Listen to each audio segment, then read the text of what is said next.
자, 나레스티비 오늘 나눠볼 책은 움베르토 에코가 쓴 장미의 이름이라는 책인데요. 장미의 이름이 학원 두 권이 있습니다. 두 권이 있는데 현재 저는 이제 학원은 아직 못 읽었고 상권까지 읽었어요. 이제 학원은 읽을 예정이고 이제 읽어야죠. 요거 다 읽었으니까. 근데 이제 일단은 상권까지 읽고 중간 한번 이 책에 대해서 이야기를 해보려고 찍어보고 있는데 일단 움베르토 에코는 여기 이제 이제 저자 속에 보면 이제 32년에 뭐 이탈리아에 태어나서 뭐 저명한 기후학자, 철학자, 역사학자, 미학자라고 되어 있는데요. 상당히 이 책을 읽어보면은 굉장히 이제 천재성을 지닌 사람이라는 것을 알 수가 있어요. 일단은 이 저자의 굉장히 해박함에 깜짝 놀랄 만한 그런 책이 됩니다. 장미의 이름은 사실 영화로도 예전에 제작되어서 상당히 이제 뭐 이거는 문학성을 인정받는 추리 소설인데요. 근데 장미의 이름은 조금 이제 독서력이 되는 사람들이 읽으면은 굉장히 재미있게 읽을 수 있고 독서력이 조금 아직은 약하다라고 할 것 같으면은 조금 어렵게 느껴질 수도 있는 그러한 책이 되겠습니다. 그런데 독서력이 좀 된다면 굉장히 재밌어요. 근데 이제 단순히 이제 이제 어떠한 이 수도원이라고 할까요? 이런 데서 살인 사건이 이제 일어나서 거기에 이제 수도사들이 이제 여러 명이 있는데 거기에 이제 이 주인공과 그러니까 주인공이 이제 스승과 제자 이렇게 한 팀을 이루게 되는데요. 그렇게 해서 이제 그 범인을 이제 잡아 나가는 그런 과정이 있습니다. 그런데 일단은 이 소설에서 중간에 이제 어떤 미궁과 같은 수도원 내에서 범인을 어떠한 단서를 추적하다가 어떤 미궁과 같은 곳을 헤매는 그러한 장면들이 나오는데요.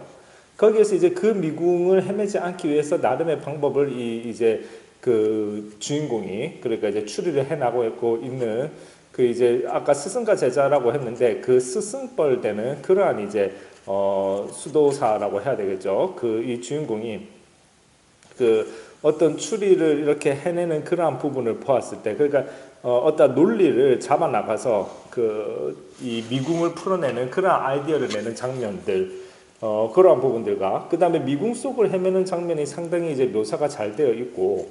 그것을 이제 풀어내는 방법도 상당히 이제 이 사람이 이제 어떤 뭐 기호학자라고 해서 그런 것 같은데 어떤 굉장히 체계적으로 접근을 해 나간다라고 하는 그러한 부분들을 볼 수 있는데 영상으로 보지 않았음에도 불구하고 상당히 그 그림이 그려지는 어떠한 모양새의 미궁이고 이걸 어떻게 풀어나가겠다는 이야기구나라는 것이 머릿속에 그려질 정도로 굉장히 이제 자세하게 그리고 굉장히 체계적이고 논리성 있게 접근해가는 이러한 부분이 굉장히 인상이 깊죠. 그래서 그런 부분들이 굉장히 재미가 있고 그 다음에 지금 보면 이제 철학이라던가 이러한 부분들에도 굉장히 이제 도예가 깊은 데다가 언어에 있어서도 이탈리아어뿐만 아니라 모국어가 이탈리아어인데 그것뿐만 아니라 영어, 프랑스, 독일, 스페인, 포르투갈, 라틴, 그리스, 러시아어까지 해독하는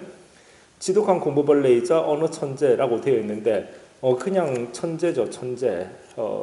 책을 읽어보면 진짜 천재라는 느낌밖에 들지 않아요. 일단은 어떠한 지금 여기서 수도사들이 나오잖아요. 그러니까 수도원이 나오고 살인사건이 수도원에서 일어나는데요. 그러다 보니까 이 수도사들이 여기에 등장을 하다 보니까 자연스럽게 어떤 무슨 파 해서 누구는 이단이다 아니다라고 하는 이단 논쟁도 자연스럽게 들어가 있습니다. 그러니까 원래 어떤 종교에 있어서 상당히 흥미를 자아내는 것은 언제나 이단 논쟁이잖아요. 논쟁하기가 쉽지는 않지만 어찌되었건 너가 이단이다 왜 그거는 이단이다 왜 하면서 서로 이제 다툼이 벌어지는 장소가 될 텐데 아시다시피 원래가 이제 싸움 구경이 재미가 있다 보니까 이단 논쟁이라고 하는 것은 상당히 어떤 교리에 대한 어떤 나름의 어떠한 자기 확신이나 뭐 조예가 있는 사람들은 그 부분 상대방의 어떠한 새로운 해석에 있어서의 이단이냐 아니냐를 논파하는 그 부분을 이렇게 바라본다라고 하는 것이 꽤나 재미있는 일종의 싸움 구경 같은 느낌이 되는데요. 주도권 경쟁이라고 할 수 있죠. 그런데 이제 움베르토 에코 이 책에서 이제 수도사들이 나오다 보니까 이거는 뭐가 해서 2단이고 이거는 뭐가 해서 2단이 아니고 자기들이 정통이고 하는 그러한 그 2단 논쟁이 깨알같이 쏠쏠하게 들어가 있습니다. 그러니까 그러한 부분들도 상당히 재미가 있고, 더더군다나 움베르토 에코 장미의 이름이 또 가장 이제 재미의 극대화를 시키는 것은 역시 성경에서 이제 성경적 모티브를 가지고 오게 되는데, 요한계시록이라고 하는 가장 이제 어떠한 성경에서 제일 이제 흥미롭고 재미있는, 그리고 가장 복잡한, 그리고 너무 추상적이어서 굉장히 난해한, 그렇기 때문에 다양한 해석을 할 수 있는 그 부분을 끌어들여 가지고, 그래서 이 사건에 어떠한 이 성경의 어떠한 요한계시록과 결부시켜서 어떠한 살인 사건의 어떤 뭐라고 할까요? 이 그림을 그려나가는 그러한 부분들이 이 읽는 사람의 어떠한 관심을 끌어들일 수밖에 없는 요소들이 이미 이 한 권에 꽉꽉 들어차 있다. 아직 하권은 읽지 않아가지고 어떻게 전개될지 모르겠는데, 상권까지 읽었을 때는 그러한 부분들이 꽉꽉 들어차 있다.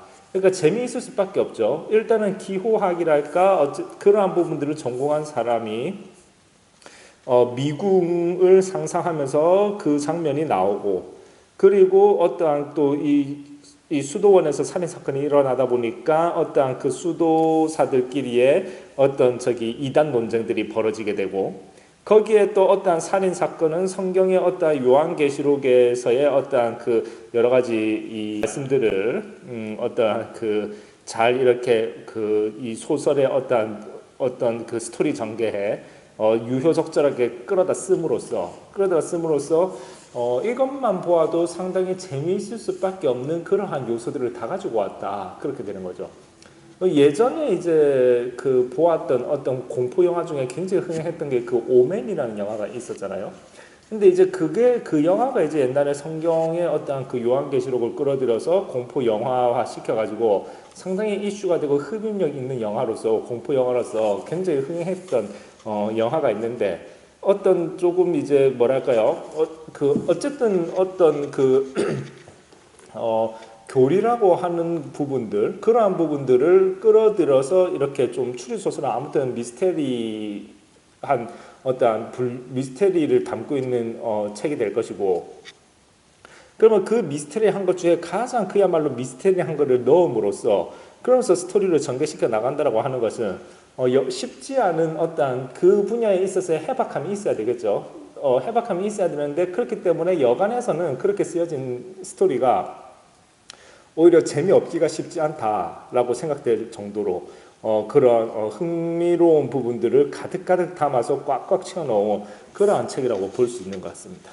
일단은 굉장히 유명한 책이고 정말 여기에만 딱 봐도 굉장히 이제 상을 많이 받았고요. 어쨌든 움베르토 에코 이제 일단은 상권밖에 읽지 않았고, 이제 하본에서 이제 어떠한 식의 추리를 통해서 범인을 잡아낼지에 대한 여부는 이제 뒤에 가서 더 읽어봐야 되겠는데요. 어쨌든 추리 소설이긴 하지만 이 작가의 해박함 속에서 여러 가지 어떠한 교리 논쟁이랄까, 여러 가지, 그리고 어떠한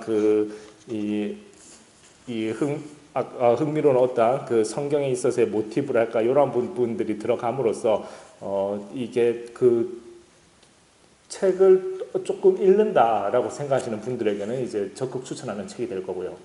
근데 이제 그렇게 책을 많이 읽지는 않고 이제 독서를 시작했다라든가 그렇게 책을 자주 안 읽는다라고 할 것 같으면은 조금 복잡하거나 난해하게 느껴질 수도 있기 때문에 조금 읽는다라는 분들이 이제 한번 읽어볼 그러한 책이 될 것 같습니다. 근데 웬만하면 아마 재밌을 것 같아요. 일단은 학원은 제가 또 읽어보고 필요한 부분이 있다면 추가로 더 책에 대해서 이야기를 드리는 걸로 하고, 어찌되었건 재밌는 책입니다. 감사합니다.